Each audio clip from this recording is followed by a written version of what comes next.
Hello student, I am Dr. Divya, assistant professor in नारी शिक्षा निकेतन PG college Lucknow. आज हम इंडस्ट्रियल इकोनॉमिक्स के बारे में पढ़ेंगे। तो सबसे पहले हम ये देख सकते हैं कि जो इंडस्ट्रियल इकोनॉमिक्स है इसमें हम इंडस्ट्री प्लस इकोनॉमिक्स के बारे में समझने की कोशिश करेंगे। तो सबसे पहले हम समझते हैं what is the industry. Industry is an economic activity where raw material is transformed into finished good. In other words, industry means where goods are manufactured. कहने का मतलब ये है कि इंडस्ट्री वह आर्थिक क्रियाकलाप है जहाँ कच्चे पदार्थों को, रॉ मटेरियल्स को अंतिम वस्तुओं के रूप में परिणित किया जाता है या जहाँ पे वस्तुओं का उत्पादन किया जाता है। For example steel industry, cloth industry etcetera. अब हमें ये समझना ज़रूरी है कि इकोनॉमिक्स का मतलब क्या होता है। तो economics is the study of how human beings make a choice to allocate scarce resources to satisfy their unlimited wants in such a manner that consumers can maximize their satisfaction, production, profits and society can maximize its objective।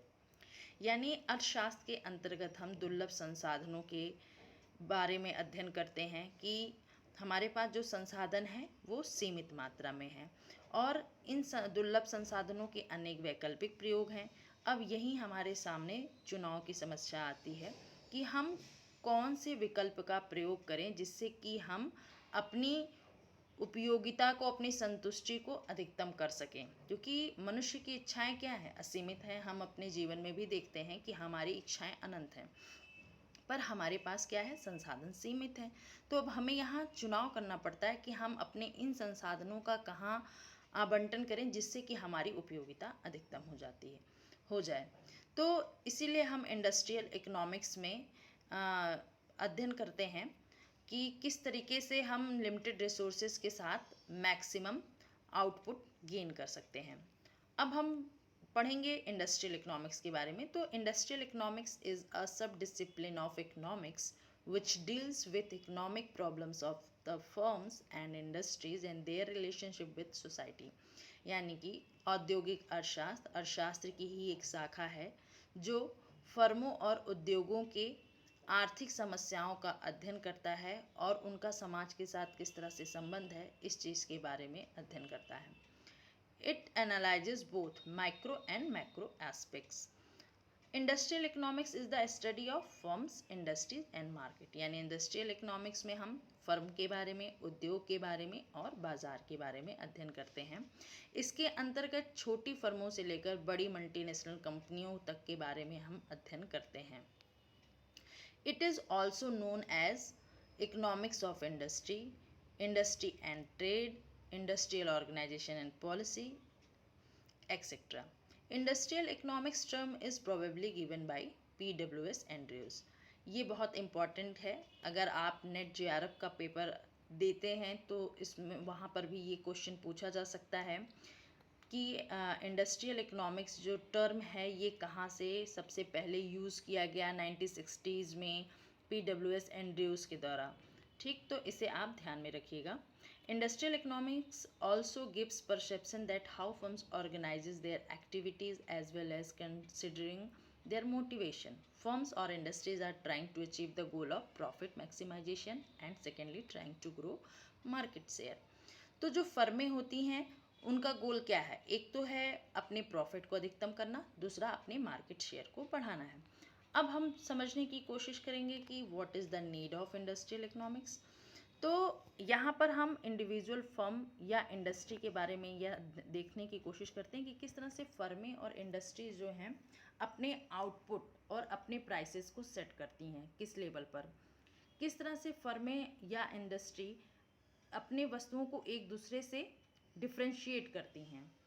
Firm कितना ज़्यादा अपने research और development पर खर्च कर रही है, कैसे फर्में एडवर्टाइज़ करती हैं और क्यों, इन सब चीज़ों का अध्ययन करने के लिए हमें इंडस्ट्रियल इकोनॉमिक्स पढ़ने की ज़रूरत है। अब हम अगला पढ़ेंगे कि ऑब्जेक्टिव्स ऑफ इंडस्ट्रियल इकोनॉमिक्स। तो पहला ऑब्जेक्टिव है to achieve the target of industrial development. किसी भी देश के आर्थिक विकास में औद्योगिक क्षेत्र महत्वपूर्ण भूमिका अदा करता है, क्योंकि औद्योगिक क्षेत्र एक तरफ कृषि क्षेत्र को मजबूत करता है, दूसरी तरफ हमें रोजगार भी प्रदान करता है। तो देश के आर्थिक विकास में औद्योगिक क्षेत्र का बहुत महत्वपूर्ण योगदान है, और इसीलिए हम इंडस्ट्रियल इकोनॉमिक्स का जो मेन टारगेट है वो यही है कि इंडस्ट्रियल डेवलपमेंट।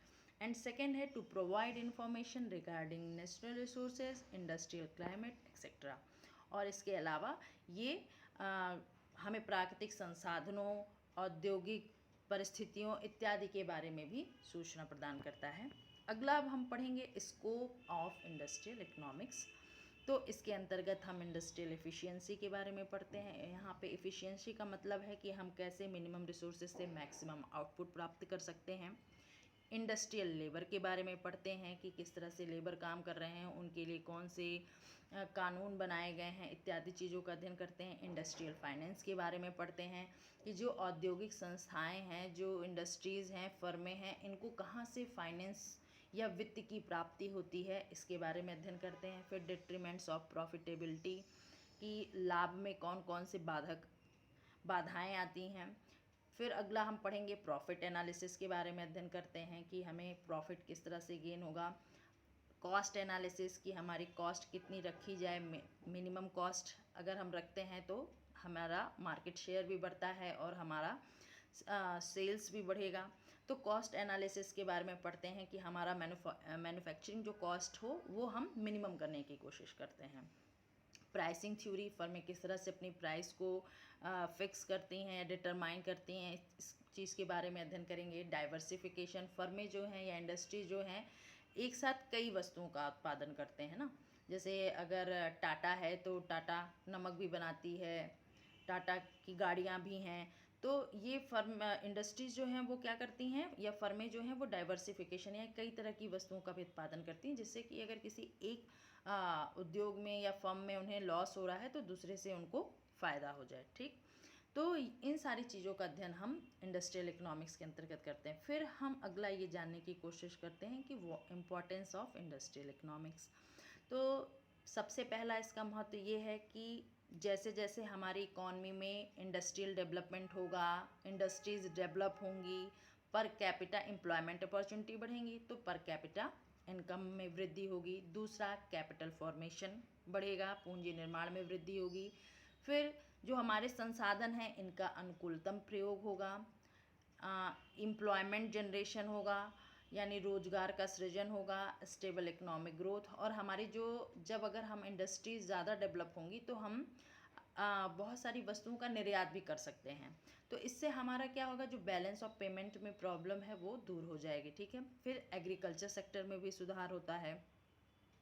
तो ये सारे इंडस्ट्रियल इकोनॉमिक्स के इम्पोर्टेंस हैं। और अब यहाँ पे हमारे सामने 3 मेजर इश्यूज़ हैं रिगार्डिंग टू इंडस्ट्रियल इकोनॉमिक्स। पहला है कि इंडस्ट्रीज या फर्में जो हैं उनके सामने the problem of decision making है। सेकेंड है द प्रॉब्लम ऑफ अनसर्टेनिटी, जैसे गवर्नमेंट की पॉलिसीज़ में कोई चेंज आ जाए, इम्परफेक्ट मार्केट कंडीशंस हैं, इंपोर्ट एक्सपोर्ट। एंड तीसरा है द प्रॉब्लम ऑफ फोरकास्टिंग, यानी the position of raw materials, the prices of production etcetera. तो ये 3 समस्याएं फर्में या इंडस्ट्रीज़ के समक्ष हमेशा उत्पन्न होती रहती हैं। Thank you so much. कुछ हुए नहीं क्या?